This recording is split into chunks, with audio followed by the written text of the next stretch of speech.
नमस्कार दोस्तों, मैं आकाश आप सभी का स्वागत करता हूं आपके अपने YouTube चैनल जीएस बाई आकाश में।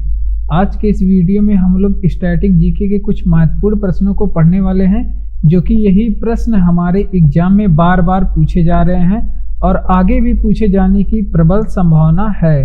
तो चलिए हम लोग आज का क्लास स्टार्ट करते हैं। तो देखिए, सबसे पहला प्रश्न हमारा है जो कि कह रहा है ज्वालामुखी से संबंधित है, और इस प्रश्न के अंतर्गत जितने भी प्रश्न लिए गए हैं सभी ज्वालामुखी से संबंधित प्रश्न हैं और फिर ये सारे प्रश्न एग्जाम में पूछे जाते हैं। विश्व का सबसे अधिक ज्वालामुखी वाला क्षेत्र कौन सा है? तो विश्व में ऐसा कौन सा जगह है जहाँ पे सबसे अधिक ज्वालामुखी आता है? तो प्रशांत महासागर का जो एरिया है प्रशांत महासागर में, तो उसे क्या कहते हैं हम लोग? अग्निवलय कहते हैं। अग्निवलय, इस जगह पे अग्निवलय क्षेत्र में यहाँ पे सर्वाधिक क्या आता है? ज्वालामुखी विस्फोट होता है। अग्निवलय क्षेत्र में यहाँ पे सर्वाधिक ज्वालामुखी विस्फोट होता है। और बात करें, इसे इंग्लिश में रिंग ऑफ फायर कहते हैं। प्रशांत महासागर में यहाँ पे अग्निवलय क्षेत्र में सर्वाधिक ज्वालामुखी विस्फोट होता है। यहाँ पे सर्वाधिक भूकंप भी आते हैं। यहाँ पे सर्वाधिक भूकंप भी यहीं पे आते हैं। बात करते हैं यहाँ पे संबंधित प्रश्नों को। भूमध्य सागर का प्रकाश स्तंभ किसे कहा जाता है? तो स्ट्राम्बोली ज्वालामुखी आप लोग याद रखेंगे। स्ट्राम्बोली ज्वालामुखी को क्या कहते हैं?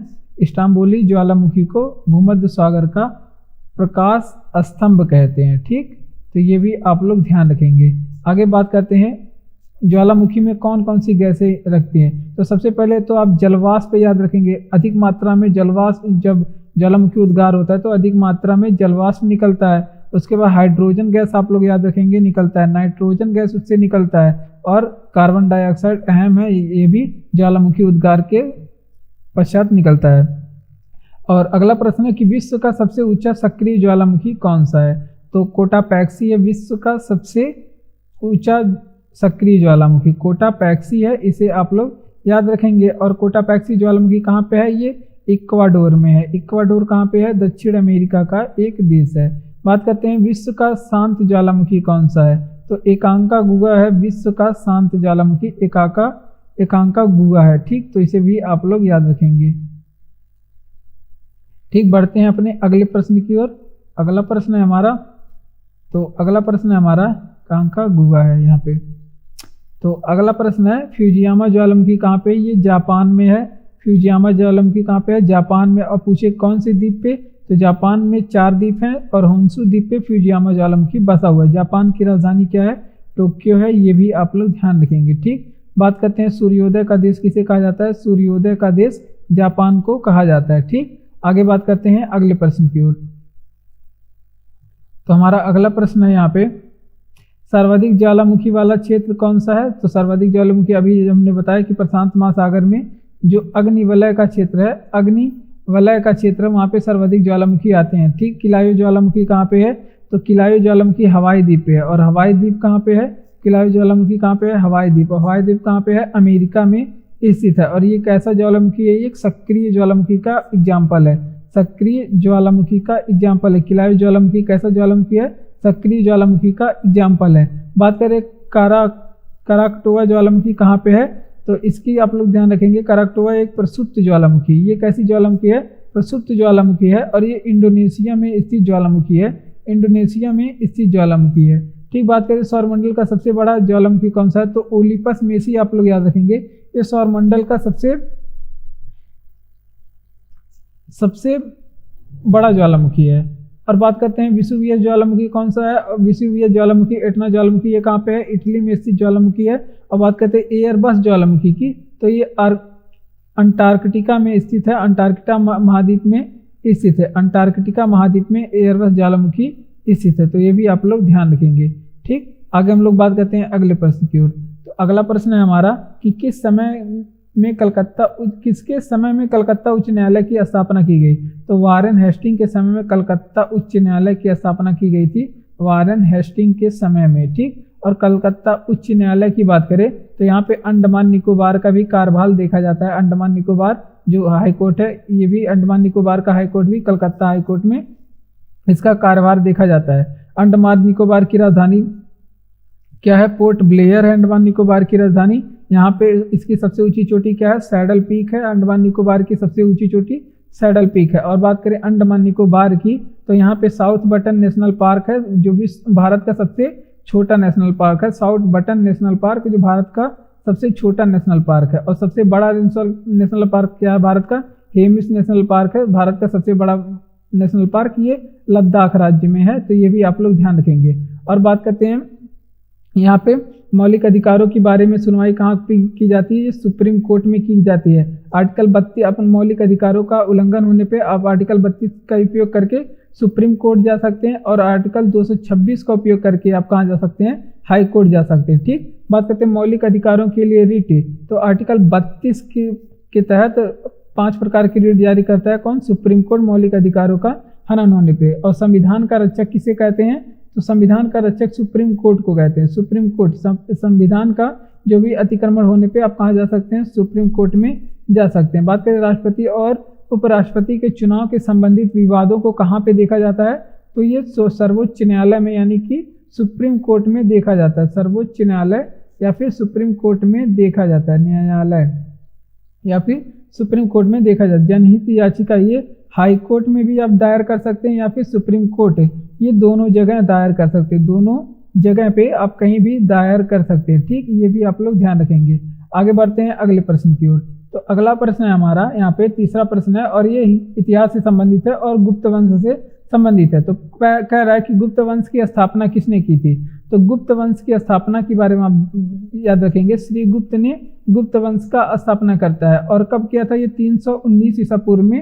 319 ईसा पूर्व में श्री गुप्त वंश की स्थापना करता है। ठीक, बात करते हैं यहाँ पे 319 ईस्वी में। और बात करते हैं यहाँ पे गुप्त वंश का पहला शासक कौन था? गुप्त वंश का पहला शासक भी कौन बनता है? श्री गुप्त ही बनता है। गुप्त वंश का पहला शासक कौन होता है? श्री गुप्त ही बनता है। और बात करते हैं गुप्त वंश का अंतिम शासक कौन बनता है? गुप्त वंश का अंतिम शासक कौन होता है? विष्णुगुप्त होता है। विष्णुगुप्त होता है गुप्त वंश का अंतिम शासक। तो इन सभी चीजों को आप लोग ध्यान रखें। गुप्त वंश का प्रथम शासक कौन था? तो श्री गुप्त था गुप्त वंश का प्रथम शासक, और यही गुप्त वंश की स्थापना भी करता है। महान शासक कौन था? तो महान शासक के बारे में आप लोग ध्यान रखेंगे कि चंद्रगुप्त प्रथम थे। चंद्रगुप्त प्रथम गुप्त वंश के महान शासक थे। चंद्रगुप्त प्रथम के बारे में आप याद रखेंगे। इन्होंने कौन सी चीज की उपाधि धारण की थी? ये आप लोग कमेंट बॉक्स में बताएंगे। तो चंद्रगुप्त प्रथम की उपाधि थी महाराजा धीराज की। ठीक है, ये महाराजा धीराज की उपाधि धारण किए हुए थे। ठीक, तो ये भी आप लोग ध्यान रखेंगे। और अगला प्रश्न है विक्रमादित्य की उपाधि कौन धारण करता है? तो चंद्रगुप्त द्वितीय जो थे वो विक्रमादित्य की उपाधि धारण किए थे। और इनके दरबार में फाहियान आया था इनके दरबार में। और फाहियान कहाँ के यात्री था? ये चीन का यात्री था। और इनके दरबार में यानी कि विक्रमादित्य यानी कि चंद्रगुप्त द्वितीय के दरबार में कवि कालिदास रहते थे। कवि कालिदास इनके दरबार में रहा करते थे। और ये एक कालिदास को क्या कहा जाता है? भारत का शेक्सपियर कहा जाता है। भारत का शेक्सपियर किसे कहा जाता है? कवि कालिदास को कहा जाता है। आगे बात करते हैं यहाँ पे कि धन्वंतरी कौन थे? तो ये आयुर्वेद चिकित्सक थे। आयुर्वेद की जो दवा है वो ये आयुर्वेद के चिकित्सक थे। और आयुर्वेद के चिकित्सक होने के साथ साथ किसके दरबार में रहते थे? ये भी आप लोग को याद रखना है। ये पूछा जाता है कि जो धन्वंतरी हैं वो किस गुप्त शासक के दरबार में रहते थे? तो ये चंद्रगुप्त द्वितीय के दरबार में रहा करते थे। और पुराणों से किस वंश की जानकारी मिलती है? तो गुप्त वंश की जानकारी मिलती है। किससे? पुराणों से। गुप्त वंश की जानकारी मिलती है पुराणों से। ठीक, तो ये सारी चीजें आप लोग ध्यान रखेंगे। बढ़ते हैं अगले प्रश्न की ओर। तो अगला प्रश्न हमारा नालंदा विश्वविद्यालय का निर्माण किसने करवाया था? कुमार गुप्त करवाया था नालंदा विश्वविद्यालय का निर्माण। और इसे ध्वस्त कौन करवा दिया था? आगे चल के इसे बख्तियार खिलजी ध्वस्त करवा देता है। बख्तियार खिलजी इसे ध्वस्त करवा देता है। बख्तियार खिलजी तो इसे ध्वस्त करवा देता है। अब कहेंगे बख्तियार खिलजी क्या था? तो ये सेनापति था। सेनापति किसका था? ये कुतुबुद्दीन ऐबक का सेनापति था। ठीक, ऐबक का सेनापति था। कौन? बख्तियार खिलजी कुतुबुद्दीन ऐबक का सेनापति था। बात करते हैं यहाँ पे अगले प्रश्न की ओर। सर्वाधिक सोने के सिक्के कौन जारी करवाए थे? तो गुप्त शासक ही सर्वाधिक सोने के सिक्के गुप्त वंश के लोगों ने जारी करवाया था। ठीक, बात करते हैं आर्यभट्ट जो कि एक खगोल वैज्ञानिक थे। और आर्यभट्ट एक गणितज्ञ थे। आप बखूबी जानते हैं ये किस वंश से संबंधित है? पूछा जाता है। एक गुप्त वंश से संबंधित है। ठीक, गुप्त वंश से ये संबंधित है। और बात करते हैं इनकी कुछ प्रमुख ग्रंथ है जो कि एग्जाम में पूछ लिए जाते हैं, जैसे हो गया सूर्य सिद्धांत हो गया, इनका प्रमुख ग्रंथ क्या है, सूर्य सिद्धांत हो गया। और बात करें आर्यभट्टियम हो गया, ये इनकी प्रमुख ग्रंथ है। ठीक, अगला प्रश्न है हमारा समुद्रगुप्त। तो समुद्रगुप्त के बारे में याद रखिए कि आप इसे भारत का नेपोलियन कहा जाता है, इसे भारत का नेपोलियन कहा जाता है किसे, समुद्रगुप्त को। और समुद्रगुप्त तो संगीत प्रेमी भी कहा जाता है, संगीत प्रेमी भी कहा जाता है, क्योंकि एक सिक्के पे ऐसा चित्र मिला था कि ये बीड़ा बजा रहा था। ठीक, तो ऐसा अंकित था एक चित्र पे, तो इस वजह से इसे कहा जाता है संगीत प्रेमी। सिकंदर किसका शिष्य था, तो सिकंदर के बारे में ध्यान रखेंगे, ये अरस्तु का शिष्य था। सिकंदर अरस्तु का शिष्य था। तो आगे बात करते हैं अरस्तु कौन थे, तो ये यूनान के एक दार्शनिक थे। अरस्तु कौन थे, ये यूनान के एक दार्शनिक थे। आगे बात करते हैं अरस्तु के गुरु का क्या नाम था, अरस्तु के गुरु कौन थे, ये प्लेटो थे। अरस्तु के गुरु का नाम प्लेटो था। और प्लेटो के गुरु का नाम कौन था, ये सुकरात था। प्लेटो के गुरु का नाम सुकरात था। और प्लेटो और सुकरात दोनों कौन थे, ये भी दोनों यूनान के ही क्या थे, दार्शनिक थे। प्लेटो यूनान का दार्शनिक था। ठीक, ये आप लोग ध्यान रखेंगे, यूनान का ये भी दार्शनिक होता है। ठीक, अरस्तु के गुरु का क्या नाम था, अरस्तु के गुरु का नाम क्या था, अरस्तु के गुरु का नाम प्लेटो था, अरस्तु के गुरु का नाम। और इसके गुरु का नाम आप सभी को अभी बताया गया, सुकरात है। प्लेटो का गुरु का नाम सुकरात है। ठीक, ये चीजें पूछी जाती है एग्जाम में। सिकंदर का दूसरा नाम क्या था, तो सिकंदर का दूसरा नाम अलेक्जेंडर द ग्रेट था। अलेक्जेंडर द ग्रेट था। ठीक, तो ये भी आप लोग ध्यान रखेंगे, अलेक्जेंडर द ग्रेट था। बात करते हैं सिकंदर का भारत पर आक्रमण कब हुआ था, तो 326 ईसा पूर्व में सिकंदर भारत पर आक्रमण करता है। 326 ईसा पूर्व में सिकंदर भारत पर आक्रमण करता है। तक्षशिला के राजा उस समय तक्षशिला के राजा थे कौन, पूछा जाता है एग्जाम में कि जब सिकंदर भारत पे आक्रमण किया था तो उस समय तक्षशिला के राजा कौन थे, तो तक्षशिला के राजा आप लोग याद रखेंगे, राजा आम्भी थे उस समय तक्षशिला के राजा। बात करते हैं सिकंदर किसके रास्ते भारत आया था, तो खैबर दर्रे के बाद जितने भी वहाँ पे तुर्की आक्रमणकारी थे वो सभी खैबर दर्रे के साथ, मतलब खैबर दर्रे से होकर भारत आते हैं, क्योंकि यह खैबर दर्रा ये पाकिस्तान के उत्तर में पड़ता है। वहाँ से रास्ता था भारत आने के लिए, क्योंकि अब उत्तर में हिमालय था तो वहाँ से ये नहीं आ सकते। और भारत के जो पूर्वी तट है, पश्चिमी तट है, वहाँ पे समुद्री मार्ग से भी नहीं आते थे। और ये पाकिस्तान के खैबर दर्रे से होके तुर्की लोग भारत में आते थे आक्रमण करने के लिए। तो पाकिस्तान के उत्तर में स्थित है ये खैबर दर्रा। ठीक, तो ये भी आप लोग ध्यान रखेंगे। सिकंदर का सेनापति कौन था, तो सेलुकस निकेटर था सिकंदर का सेनापति। और ये कैसा सेनापति था, ये थल सेनापति था। सेलुकस निकेटर के बारे में आप याद रखेंगे, इनकी एक पुत्री थी। सेलुकस निकेटर की एक पुत्री थी जिसका नाम था कार्नेलिया। और इसी कार्नेलिया की शादी किससे हुआ था, इसी की शादी किससे हुआ था, ये चंद्रगुप्त मौर्य से हुआ था। इसकी शादी चंद्रगुप्त मौर्य से हो जाती है। ठीक, तो ये भी आप लोग ध्यान रखेंगे। आगे बात करते हैं एक जल सेनापति सिकंदर का, जल सेनापति कौन था, ये भी आपसे पूछा जाता है कि जल सेनापति सिकंदर का कौन था। तो जल सेनापति के बारे में आप याद रखेंगे कि सिकंदर का जल सेनापति निर्याकस था। ठीक, आगे बात करते हैं अगले प्रश्न की ओर। अगला प्रश्न है सिकंदर का जल सेनापति कौन था। तो यहाँ पे देखिए प्रश्न आ गया है कि सिकंदर का जल सेनापति निर्याकस था। ठीक, बात करते हैं यहाँ पे हेरोडोटस किसके साथ आया था, तो हेरोडोटस की बात करते हैं, ये सिकंदर के साथ भारत आया था। इस सिकंदर के साथ भारत आता है। और हेरोडोटस को क्या कहा जाता है, हेरोडोटस को इतिहास का पिता कहा जाता है। इसे इतिहास का पिता कहा जाता है, फादर ऑफ हिस्ट्री, इतिहास का पिता कहा जाता है। ठीक, बात करते हैं इसकी एक पुस्तक था, पुस्तक का नाम क्या था, हिस्टोरिका इसकी पुस्तक का नाम था। तो इसे भी आप लोग ध्यान रखेंगे, इसकी पुस्तक का नाम हिस्टोरिका था। हार्डे स्पीच का युद्ध कब हुआ था, तो हार्डे स्पीच का युद्ध किसके बीच में हुआ था, तो राजा पोरस के बीच में और सिकंदर के बीच में हार्डे स्पीच का युद्ध हुआ था। राजा पोरस और सिकंदर के बीच में हार्डे स्पीच का युद्ध हुआ था। ठीक, और इसे झेलम का युद्ध भी कहा जाता है, या फिर झेलम का युद्ध भी का नाम से जिसे जाना जाता है, या फिर इसे बितस्ता का युद्ध भी कहा जाता था। झेलम नदी के किनारे लड़ा गया था। ठीक, हार्डे स्पीच का युद्ध। ठीक, हार्डे स्पीच। बात करते हैं सिकंदर का भारत पे आने का आक्रमण क्या था, ये विश्व विजेता बनना चाहता था। ये विश्व विजेता बनना चाहता था, विश्व विजेता बनना चाहता था, इस वजह से ये भारत पे आक्रमण करता है। ठीक, अगला प्रश्न है हमारा, तो हमारा अगला प्रश्न है कि अंतरसागरीय भूकंपों द्वारा उत्पन्न समुद्री लहरों को क्या कहा जाता है। तो अंतरसागरीय भूकंपों द्वारा उत्पन्न समुद्री लहरों को सुनामी कहा जाता है। सुनामी, सुनामी और कहाँ का ये शब्द है, सुनामी कहाँ का शब्द है, कहाँ से लिया गया है, तो ये जापानी शब्द है। सुनामी कैसा शब्द है, ये जापानी शब्द है। बात करते हैं पुनश्चलन का सिद्धांत किसने दिया, तो पुनश्चलन का सिद्धांत का प्रतिपादन रीड ने किया।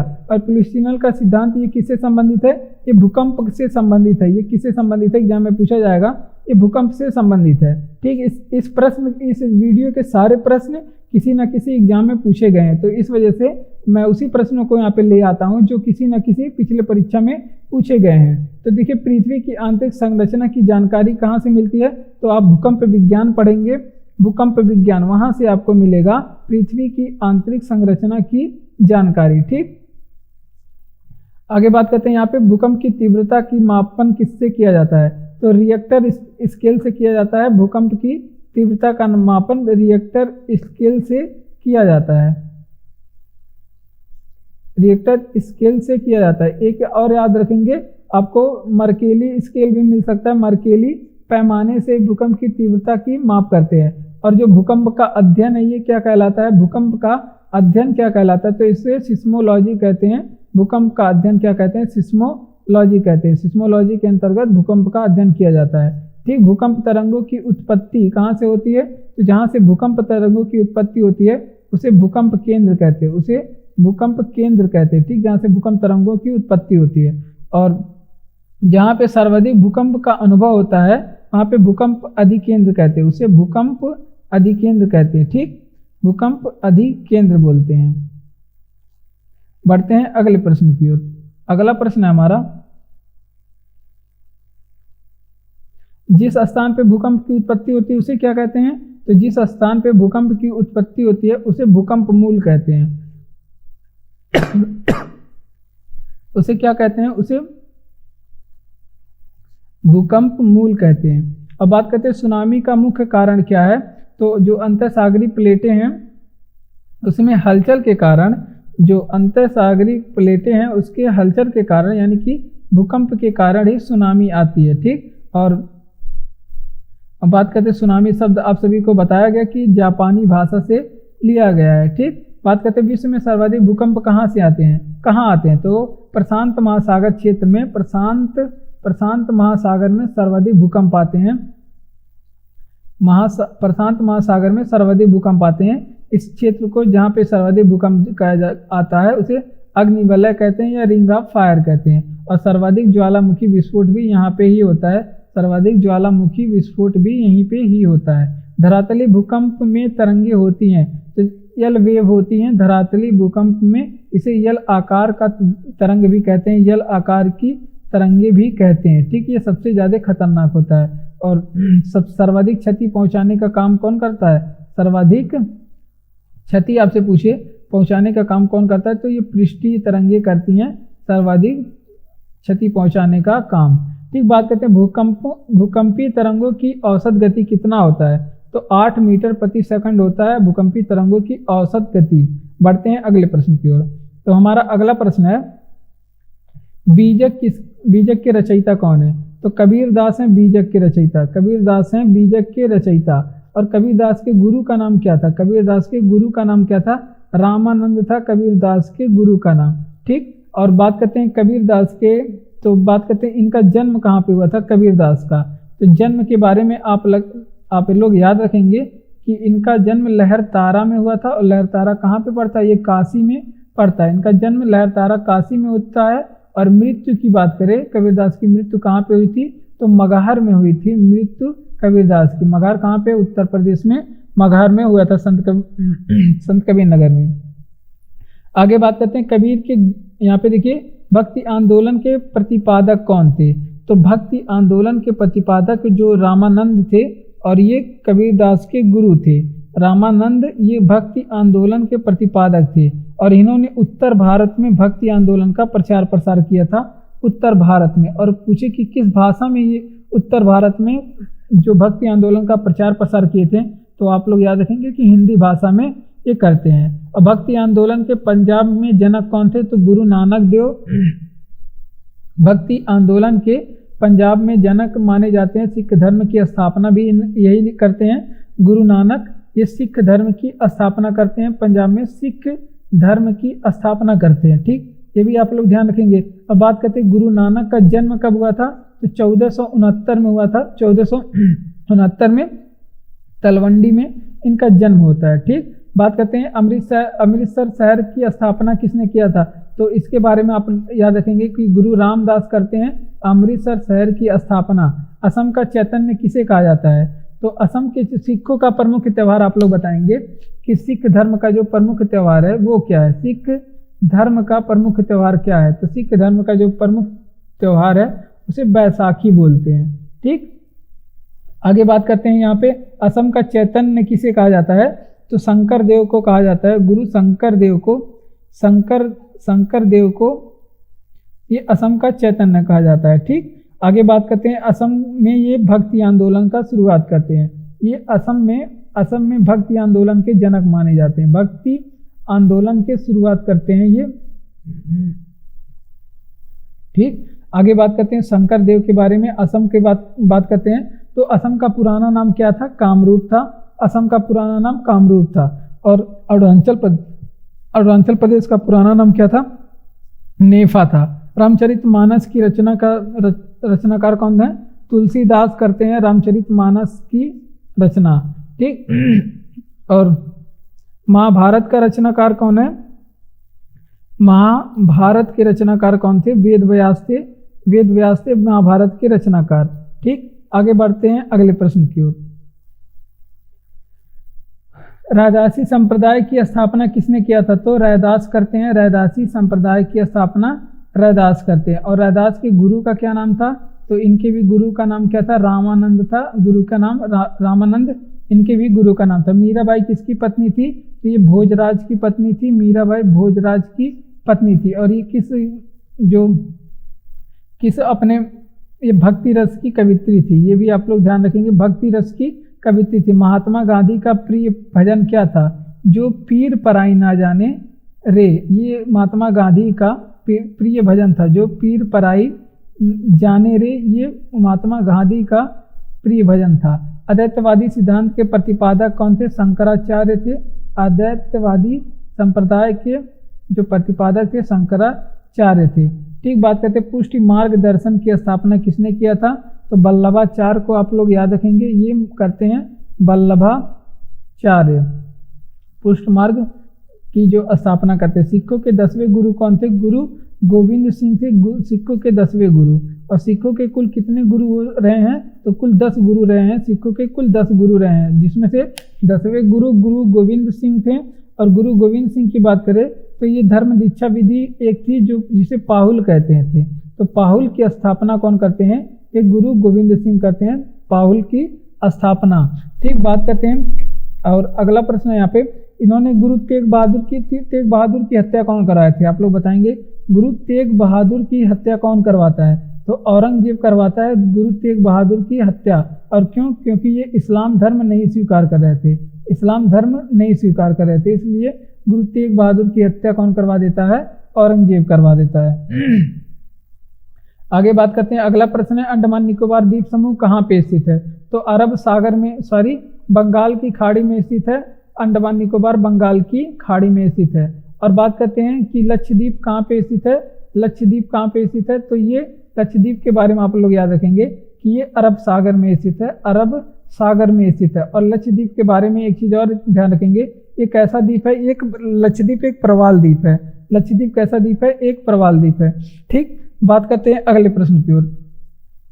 तो अगला प्रश्न है यहाँ पे कि भारत का विश्व में स्थान कौन सा है? तो भारत में अगर क्षेत्रफल के हिसाब से देखा जाए तो विश्व में ये 7वां स्थान रखता है। भारत क्षेत्रफल में विश्व में 7वां स्थान रखता है। और विश्व की पूरी जनसंख्या का 4.42% जनसंख्या कहाँ पे है? भारत में है। ठीक, और यदि जनसंख्या के मामले में ये क्षेत्रफल कितना 2.42% क्षेत्रफल भारत में है। अगर आपसे डाटा पूछे कितना है तो आप लोग बताएंगे 32,87,263 32,87,263 वर्ग किलोमीटर है, किलोमीटर स्क्वायर है। ये भारत का क्षेत्रफल 32,87,263 वर्ग किलोमीटर ये है। तो जनसंख्या के मामले में पूछे भारत किस स्थान पे है, जनसंख्या के मामले में भारत दूसरे स्थान पे, पहले स्थान पे चीन है, दूसरे स्थान पे भारत है। और विश्व की टोटल जनसंख्या का 17.5% जनसंख्या ये भारत में निवास करती है। और भारत के उत्तर में कौन कौन से देश हैं, तो देखिए भारत के उत्तर में एक आप याद रखेंगे सबसे बड़ा देश चीन है, उसके बाद भूटान है, भारत के उत्तर में भूटान है, उसके बाद नेपाल भी है भारत के उत्तर में। ठीक, बात करते हैं भारत के पूर्व में कौन कौन से देश हैं, तो भारत के पूर्व में बांग्लादेश है एक, बांग्लादेश जो कि सर्वाधिक भारत के साथ सीमा साझा करता है, सर्वाधिक सीमा साझा करता है, ये आप लोग ध्यान रखेंगे, सर्वाधिक सीमा साझा करता है भारत के साथ। और आगे बात करते हैं अगला देश म्यांमार है, म्यांमार के बारे में यहाँ पे याद रखेंगे। तो इसका पुराना नाम क्या था पूछा जाता है, म्यांमार का पुराना नाम क्या था, वर्मा था म्यांमार का पुराना नाम, और इसकी तब इसकी जो राजधानी होती थी रंगून होती थी। ठीक, बात करते हैं यहाँ पे भारत के दक्षिण पश्चिम में सागर कौन सा है, तो दक्षिण पश्चिम में सागर की बात करें तो यहाँ पे अरब सागर है भारत के दक्षिण पश्चिम में सागर। ठीक, और अरब सागर में कौन सा द्वीप स्थित है, तो लक्षद्वीप है, भारत का लक्षद्वीप स्थित है अरब सागर में, जो कि यहाँ पे एक प्रवाल द्वीप है। टोटल बड़े द्वीपों की संख्या यहाँ पे कितनी आप लोग बताएंगे, यहाँ पे जो 10 द्वीप हैं वहाँ पे जनसंख्या निवास करती है, केवल 10 द्वीप पे। अब बात करते हैं भारत के दक्षिण पूर्व में खाड़ी कौन सी है, तो दक्षिण पूर्व की बात करें तो खाड़ी कौन सी है, तो बंगाल की खाड़ी है, भारत की दक्षिण पूर्व में बंगाल की खाड़ी स्थित है। और अंडमान निकोबार बंगाल की खाड़ी में स्थित है, अंडमान निकोबार बंगाल की खाड़ी में स्थित है। अगले प्रश्न की ओर हम लोग बात करते हैं, तो अगले प्रश्न है हमारा मन्नार की खाड़ी और पाक जल मध्य।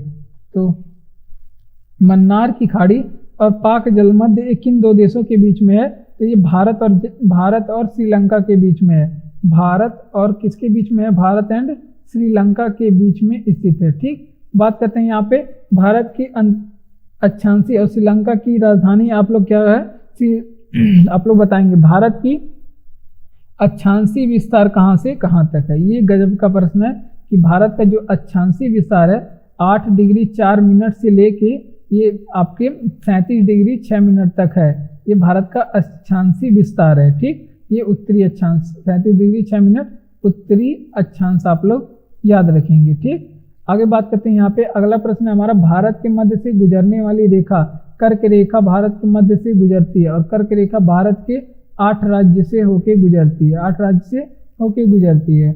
बात करते हैं यहाँ पे कि भारत के उत्तर से दक्षिण तक विस्तार कितना है, तो 3214 किलोमीटर है उत्तर से दक्षिण तक विस्तार। और पूर्व से पश्चिम तक विस्तार कितना है, भारत के पूर्व से पश्चिम तक विस्तार कितना है, तो 2933 किलोमीटर है, 2933 किलोमीटर है। बात करते हैं भारत के दक्षिण छोर कहाँ पे है, तो आप लोग भारत का केवल दक्षिण छोर पूछे तो आप लोग बताएंगे इंदिरा पॉइंट, इंदिरा पॉइंट है भारत का दक्षिणी छोर, क्या है, इंदिरा पॉइंट है। लेकिन पूछे कि मुख्य भूमि का दक्षिणी छोर क्या है, भारत के मुख्य भूमि का जो दक्षिणी छोर क्या है, मुख्य भूमि का दक्षिणी छोर, तो आप लोग क्या बताएंगे, कन्याकुमारी बताएंगे, कन्याकुमारी है मुख्य भूमि का दक्षिणी छोर। लेकिन यदि आपसे पूछे कि इंदिरा पॉइंट की जगह पे कभी कभी इसका पुराना नाम क्या था, पिगमिलियन पॉइंट था, पिगमिलियन पॉइंट। ठीक, तो इसे भी आप लोग ध्यान रखेंगे, इसका पुराना नाम पिगमिलियन पॉइंट था। ये अंडमान निकोबार में स्थित है, और अंडमान निकोबार की एक द्वीप है जो ग्रेट निकोबार कहते हैं, वहाँ पे ये स्थित है, ग्रेट निकोबार द्वीप पे स्थित है। बात करते हैं स्थलीय सीमा भारत की कितने देशों के साथ लगती है, तो 7 देशों की भारत के साथ स्थलीय सीमा लगती है। और सबसे ज्यादा किस देश के साथ सीमा लगती है स्थल की, तो बांग्लादेश आप लोग याद रखेंगे, सबसे ज्यादा बांग्लादेश के साथ सीमा लगती है। और अगला प्रश्न पूछे कि जल सीमा भारत की कितने देशों के साथ लगती है, तो कुल 5 देश के साथ भारत की जल सीमा लगती है। ठीक, बात करते हैं भारत की तटीय रेखा वाले कितने राज्य हैं, भारत की तटीय रेखा वाले कितने राज्य हैं, तो भारत के पास कुल 9 ऐसे राज्य हैं जिनके पास तटीय रेखा है। तो अगला प्रश्न है यहाँ पे, जिसमें से सबसे लंबी तटीय रेखा किसके पास है, गुजरात के पास है, सबसे लंबी तटीय रेखा गुजरात के पास है। और सबसे छोटी तटीय रेखा वाला राज्य कौन सा है, गोवा के पास है सबसे छोटी तटीय रेखा। बात करते हैं कर्क रेखा भारत के कितने राज्यों से होकर गुजरती है, तो कर्क रेखा भारत के 8 राज्य से होकर जाती है। ठीक, और बात करते हैं यहाँ पे और मानक समय रेखा के बारे में आप लोग याद रखेंगे, मानक समय रेखा ये भारत के 5 राज्यों से होके जाती है। यूपी के नैनी से होके, सबसे नजदीक में यूपी के नैनी से होके जाती है, भारत के 5 राज्यों से होके जाती है। बढ़ते हैं अगले प्रश्न की ओर। तो अगला प्रश्न हमारा हो जाएगा 8वां नंबर। लक्षद्वीप द्वीप समूह की, जो लक्षद्वीप द्वीप समूह है उसकी पूछ रहा है कि कैसे निर्माण हुआ है। ठीक, लक्षद्वीप समूह की द्वीपों की उत्पत्ति किसके द्वारा हुई है। तो लक्षद्वीप जो द्वीपों की उत्पत्ति है जो वो एक प्रवाल द्वीप है, प्रवाल द्वारा हुई है। बात करते हैं यहाँ पे लक्षद्वीप में कुल कितने द्वीप हैं। तो लक्षद्वीप में कुल द्वीपों की संख्या 36 है, कुल बड़े द्वीपों की संख्या 36 है, और जिसमें से 10 द्वीप ऐसे हैं जिसमें मानव रहते हैं, 10 द्वीप मानव बसे हुए हैं, 10 द्वीप पे मानव बसे हुए हैं। ठीक, अगला प्रश्न है भारत के पूर्व में समुद्र तट क्या कहलाता है। तो भारत के जो पूर्व में समुद्र तट है उसे क्या कहते हैं, कोरोमंडल तट कहते हैं, उसे कोरोमंडल तट कहते हैं। और कोरोमंडल तट ज्यादा विस्तार कहाँ पे है, तमिलनाडु में है, तमिलनाडु में विस्तार है। और यहाँ पे लौटते हुए मानसून से वर्षा होती है, लौटते हुए मानसून से वर्षा होती है, लौटते हुए मानसून से कहाँ पे वर्षा होती है, तो ये कोरोमंडल तट पे वर्षा होती है। ठीक, बात करते हैं कोंकण तट कहाँ पे स्थित है। आप लोग बताएंगे कि भारत में कोंकण तट कहाँ पे स्थित है। तो ये गोवा से लेके जो दमन तक का है, गोवा से दमन तक है, ये कोंकण तट कहलाता है। गोवा से दमन तक ये कोंकण तट कहलाता है। आगे बात करते हैं न्यू मोर द्वीप कहाँ पे स्थित है।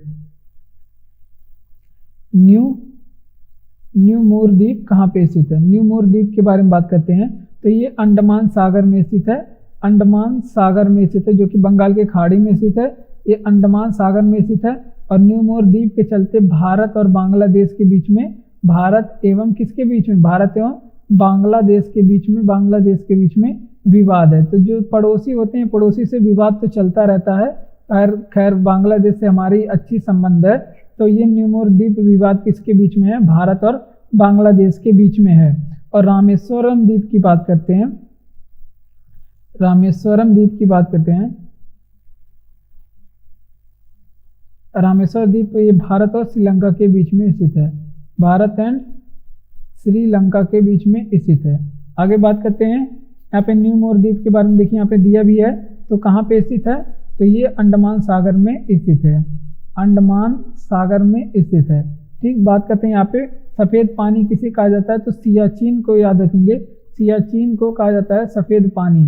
ठीक, बात करते हैं भारत का शीत मरुस्थल किसे कहा जाता है। तो लद्दाख को कहा जाता है भारत का शीत मरुस्थल। और लद्दाख के बारे में बात करते हैं तो लद्दाख की राजधानी आप लोग बताएंगे लेह है। और भारत का गर्म मरुस्थल किसे कहा जाएगा, भारत का गर्म मरुस्थल किसे कहा जाता है, थार मरुस्थल को कहा जाता है भारत का गर्म मरुस्थल। और भारत का मरुस्थल की राजधानी किसे कहा जाता है, भारत का मरुस्थल की राजधानी किसे कहा जाता है। तो राजधानी, मरुस्थल की राजधानी की उपमा किसे दी जाती है। तो आप लोग याद रखेंगे कि जैसलमेर को कहा जाता है, जैसलमेर को कहा जाता है भारत की जो मरुस्थल की राजधानी। भारत की देशांतर स्थिति क्या है।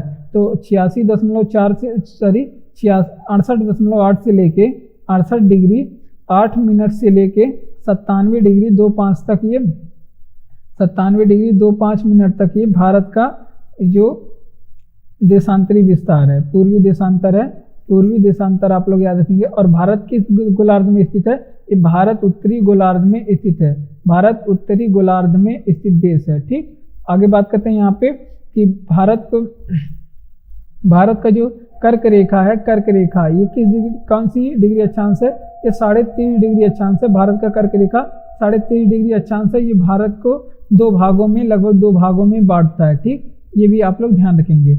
आगे बढ़ते हैं अगले प्रश्न की ओर। तो हमारा अगला प्रश्न है जो कि इसी से संबंधित है। अगला प्रश्न, भारत में कितने केंद्र शासित प्रदेश है। भारत में केंद्र शासित प्रदेशों की संख्या 8 है और राज्यों की संख्या टोटल 28 है।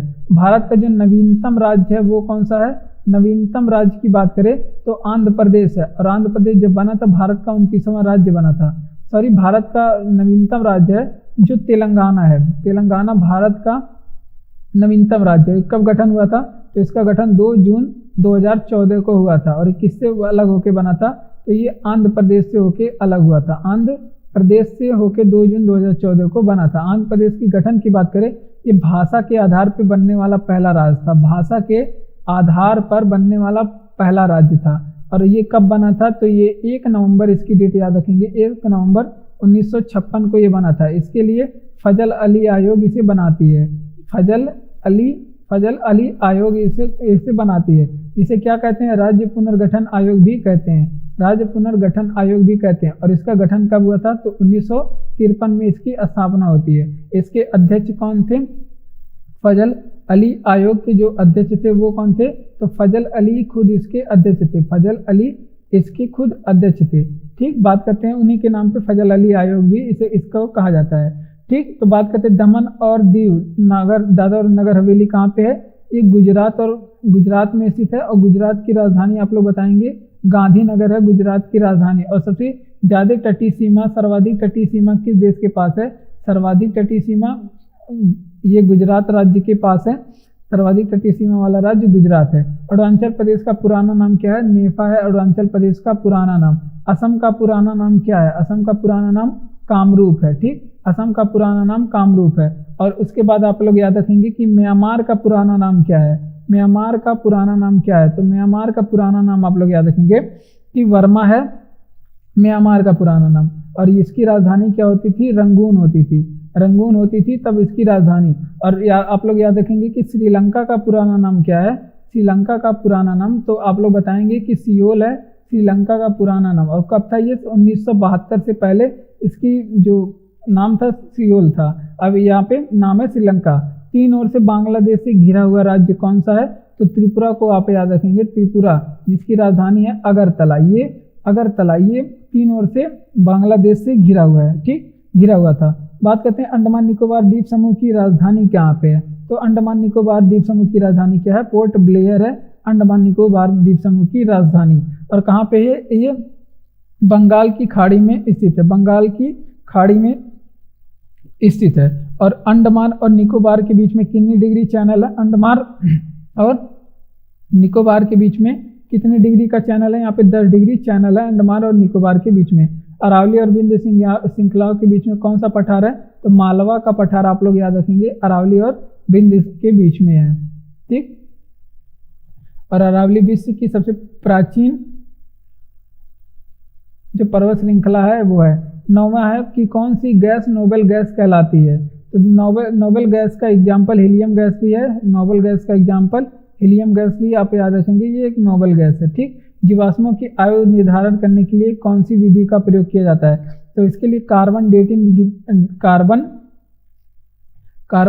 विधि का प्रयोग करते हैं, कार्बन डेटिंग विधि का प्रयोग करते हैं। इसके लिए C14 विधि का प्रयोग करते हैं। ठीक, बात करते हैं यहाँ पे चट्टानों की आयु निर्धारण करने के लिए किस विधि का प्रयोग करते हैं, यहाँ पे चट्टानों की आयु की बात करें तो चट्टानों की आयु निर्धारण करने के लिए हम लोग यूरेनियम 238 का उपयोग करते हैं, यूरेनियम 238 का उपयोग करते हैं। बात करते हैं यहाँ पे तेल की बत्ती में तेल ऊपर चढ़ने को क्यों चढ़ता है, तो तेल की बत्ती में तेल ऊपर क्यों चढ़ता है, केशिकत्व इसके अंदर केशिकत्व गुण पाए जाते हैं, उसके वजह से तेल ऊपर चढ़ता है, केशिकत्व गुण के कारण तेल ऊपर चढ़ता है, केशिकत्व के कारण। आगे बात करते हैं वर्षा की बूंदें गोल क्यों हो जाती हैं, वर्षा की बूंदें गोल क्यों हो जाती हैं, इसमें कौन सा कारण है, तो वर्षा की बूंदें पृष्ठ तनाव के कारण गोल हो जाती है, पृष्ठ तनाव के कारण गोल हो जाती हैं। गोताखोर सिलेंडर में कौन सी गैस लेके जाते हैं, तो ऑक्सीजन और हीलियम गैस लेके जाते हैं, oxygen plus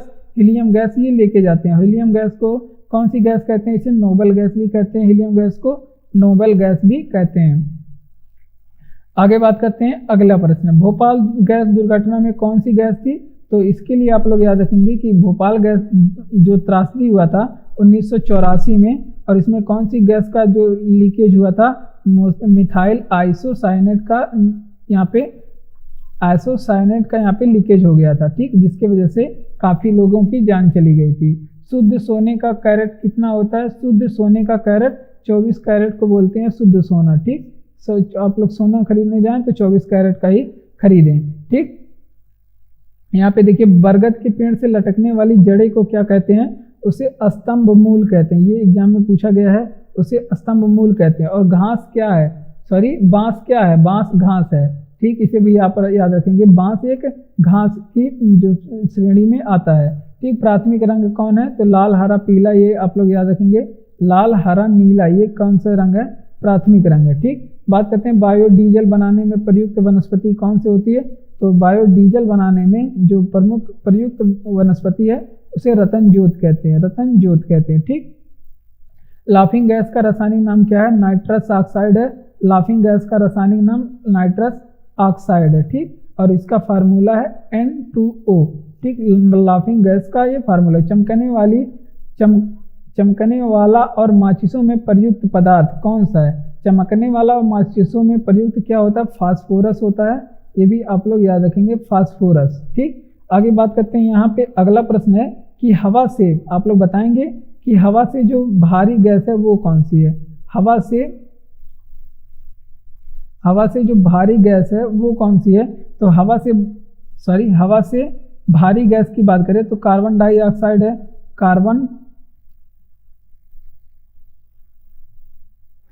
CO2 carbon dioxide है। और हवा से हल्की गैस कौन सी है? हवा से हल्की गैस कौन सी है? तो हाइड्रोजन गैस है हवा से हल्की गैस, ये आप लोग याद रखेंगे।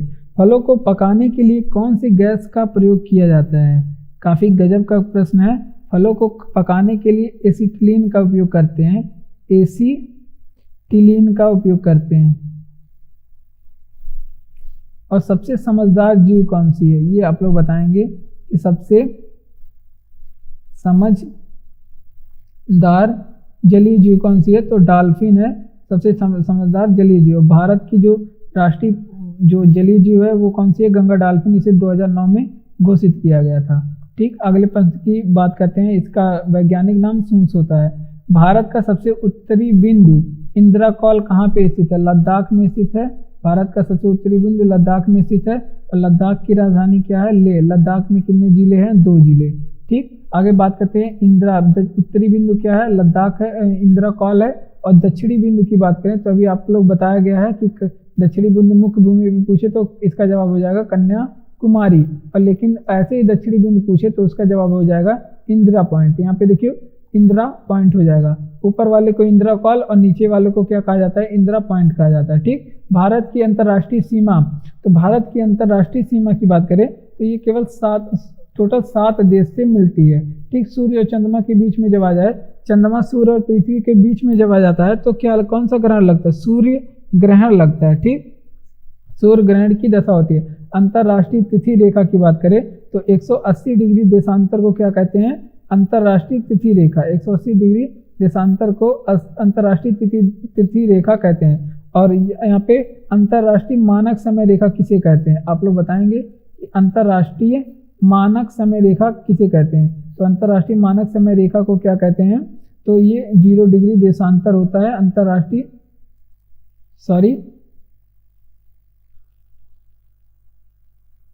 0 डिग्री देशांतर होता है। सही है, 0 डिग्री देशांतर होता है। और बात करते हैं, इसे GMT भी कहते हैं, ग्रीनविच मीन टाइम भी बोलते हैं। और इससे भारत का समय कितना घंटा आगे रहता है? तो 5 घंटा 30 मिनट भारत का समय इससे आगे रहता है। भारत का समय इससे आगे रहता है। ठीक, ये आप लोग ध्यान रखेंगे। बात करते हैं लीप वर्ष में कितने दिन होते हैं? 366 दिन होते हैं। साधारण वर्ष में कितने दिन होते हैं? 365 दिन होते हैं। ठीक, बात करते हैं यहाँ पे उत्तरी गोलार्ध में सबसे बड़ा दिन कब होता है? 21 जून को होता है। और दक्षिणी गोलार्ध में सबसे बड़ा दिन कब होता है? तो 22 दिसंबर को होता है दक्षिणी गोलार्ध में सबसे बड़ा दिन। और बात करते हैं दिन और रात की अवधि कब बराबर होती है? दिन और रात की अवधि बराबर की बात करें तो 21 मार्च का अपडेट याद रखेंगे, 21 मार्च को। और 23 सितंबर को दिन और रात की अवधि बराबर होती है। बढ़ते हैं अगले प्रश्न की ओर। तो अगला प्रश्न है यहाँ पर हमारा कि दिन और रात की अवधि कब बराबर होती है? तो 21 मार्च को आप याद रखेंगे और 23 सितंबर को आप लोग याद रखेंगे। ये दोनों डेट को दिन और रात की अवधि बराबर होती है। जोजिला दर्रा किस राज्य में है? तो जोजिला दर्रा कहाँ पे है? तो जोजिला दर्रा की बात करते हैं तो ये कहाँ पे स्थित है? जोजिला दर्रा ये लद्दाख में स्थित है। जोजिला दर्रा अब लद्दाख में स्थित है। पहले ये कहाँ पे स्थित था? जम्मू कश्मीर में स्थित था। आप लोग बताएंगे कि साइलेंट वैली कहाँ पे स्थित है? साइलेंट वैली प्रोजेक्ट ये कहाँ का है? ये केरल का प्रोजेक्ट है। साइलेंट वैली केरल में स्थित है। और थार मरुस्थल कहाँ पे स्थित है? थार मरुस्थल कहाँ पे स्थित है? ये यहाँ पे राजस्थान में स्थित है। ठीक, राजस्थान में ये स्थित है। बात करते हैं भारत का सबसे लंबी तटीय सीमा रेखा वाला राज्य कौन सा है? तो तटीय सीमा के बारे में बात करें, सर्वाधिक गुजरात के पास है तटीय सीमा, गुजरात के पास है। उसके बाद कौन सा, आंध्र प्रदेश के पास है तटीय सीमा। उसके बाद और भी देश और भी राज्य। भारत की किस गोलार्ध में है, भारत उत्तरी गोलार्ध का जो राज्य है, भारत उत्तरी गोलार्ध में स्थित है, भारत उत्तरी गोलार्ध में स्थित है।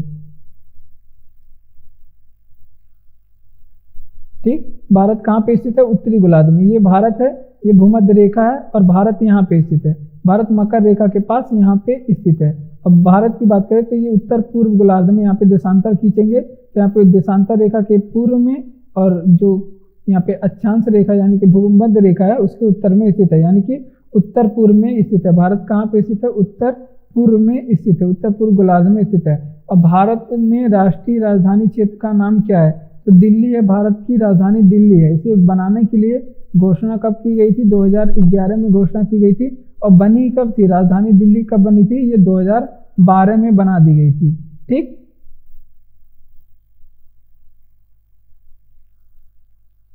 सॉरी 1911 में इसके लिए घोषणा हुई थी और 1912 में इसे राजधानी बना दी गई थी।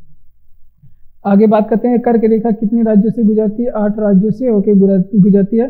और 23.5 डिग्री जो है पूर्वी जो उत्तरी अक्षांश को ये क्या कहते हैं, कर्क रेखा कहते हैं। 23.5 डिग्री उत्तरी अक्षांश को कर्क रेखा कहते हैं। बढ़ते हैं अगले प्रश्न की ओर।